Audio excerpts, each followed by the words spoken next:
আসসালামু আলাইকুম শিক্ষার্থীরা, আশা করছি সকলে ভালো আছো।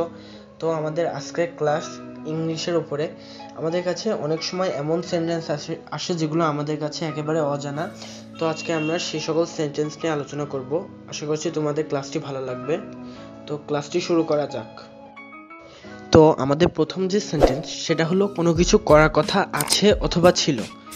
এই ক্ষেত্রে আমরা যে স্ট্রাকচারের উপর ভিত্তি করে সেন্টেন্সটি তৈরি করব সেটা হলো সাবজেক্ট প্লাস এম ইজ অথবা are plus suppose to plus object বা শেষ ভার্ব, যেটা প্রেজেন্ট ফর্ম হবে, V1 অর্থাৎ প্রেজেন্ট ফর্ম হবে।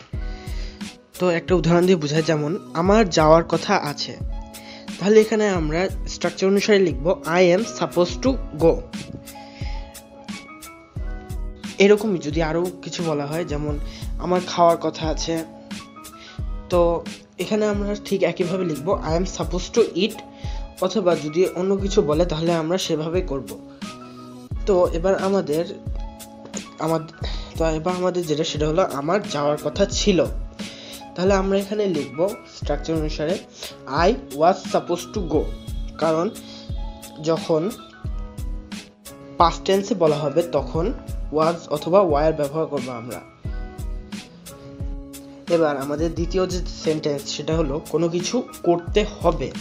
যদি এরকম বোঝায় যে আমার কাজটি করতে হবে, আমার মার্কেটে যেতে হবে, আমার স্কুলে যেতে হবে, এই ধরনের যদি জিনিস বোঝায় তখন আমরা এই স্ট্রাকচার অনুসারে করব সাবজেক্ট প্লাস হ্যাভ টু অথবা হ্যাজ টু প্লাস ভার্বের প্রথম রূপ প্লাস অবজেক্ট বা বাকি অংশ। যেটা একটা উদাহরণ দিয়ে বোঝায়, যেমন আমার কাজটি করতে হবে। তাহলে এখানে আমরা স্ট্রাকচার অনুসারে লিখব I have to do the work. এভাবে আমরা বলতে পারি যে তাকে বাড়ি যেতে হবে, he has to go home. এবার আমাদের তৃতীয় যে সেন্টেন্স সেটা হলো কোনো কিছু করতে করতে যাওয়া। যেমন সে হাসতে হাসতে বাড়ি গেল, সে নাচতে নাচতে তার মায়ের কাছে গেল। এই ধরনের যদি জিনিস বলে তখন আমরা করব কি সাবজেক্ট প্লাস ভার্ব টেন্স অনুসারে বসবে এবং অবজেক্ট প্লাস দ্বিতীয় ভার্বের সাথে আইএনজি যুক্ত হবে। যেমন সে হাসতে হাসতে বাড়ি গেল, তাহলে আমরা এখানে লিখব হি ওয়েন্ট হোম ড্যান্সিং। আবার যদি আমরা বলি যে তারা হাততালি দিতে দিতে হাঁটছিল, তাহলে দে ওয়াকড ক্ল্যাপিং। তো আমাদের পরে যেটা সেটা হলো এখনই করার সময়। অনেক সময় আমাদের বলা হয় যে কাজটি এখনই করতে হবে অথবা আমাদের এখনই পড়তে বসতে হবে। তো এই ধরনের জিনিসগুলো যখন বোঝাবে তখন আমরা সাবজেক্ট প্লাস টাইম অথবা high time plus to plus ভার্বের প্রথম রূপ অথবা প্রেজেন্ট ফর্ম প্লাস অবজেক্ট বা বাকি অংশ। যেমন আমরা বলতে পারি এখন যাওয়ার সময়, তাহলে it is time to go, অথবা আমরা লিখতে পারি it is high time to গো।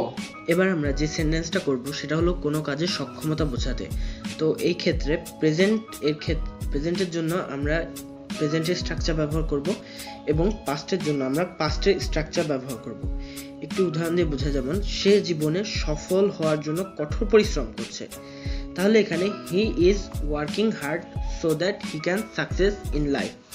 এরকম যদি আমাদের বলে যে আমরা পরিবেশ রক্ষার জন্য গাছ লাগাচ্ছি, তাহলে আমরা বলবো we are planting trees so that we can save our environment.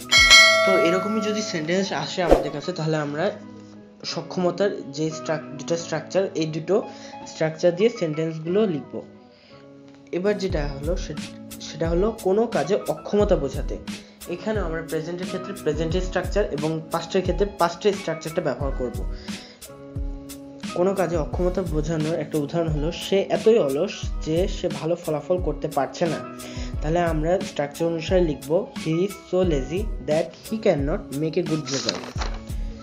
আমাদের পরের যে উদাহরণ সেটা হলো পাস্টের। তো সে এতই বোকা ছিল যে সে কোনো সমস্যার সমাধান করতে পারে না। তাহলে আমরা এখানে লিখব হি ওয়াজ সো ডাল that he can not solve any problem. আমাদের কাছে এরকম যে ধরনের সেন্টেন্স আসুক না কেন, স্ট্রাকচারটা ভালো করে পড়ে নিয়ে তারপরে সেই সেন্টেন্সটা লিখব। আমরা এবারে যে সেন্টেন্সটা শিখব সেটা হলো কোনো কিছু চলমান অবস্থায় আছে এমন যদি বোঝায়, তাহলে আমরা নিচের এই স্ট্রাকচারটা অনুসারে সেন্টেন্স গঠন করব। তো একটা উদাহরণ, যেমন আমি অস্তগামী সূর্য দেখেছিলাম, তাহলে এখানে আমরা লিখব আই স দ্য সেটিং সান। আবার যদি বলে আমি একটি চলমান গাড়ি দেখেছিলাম, তাহলে একইভাবে স্ট্রাকচার অনুসারে আমরা লিখব I saw A running car.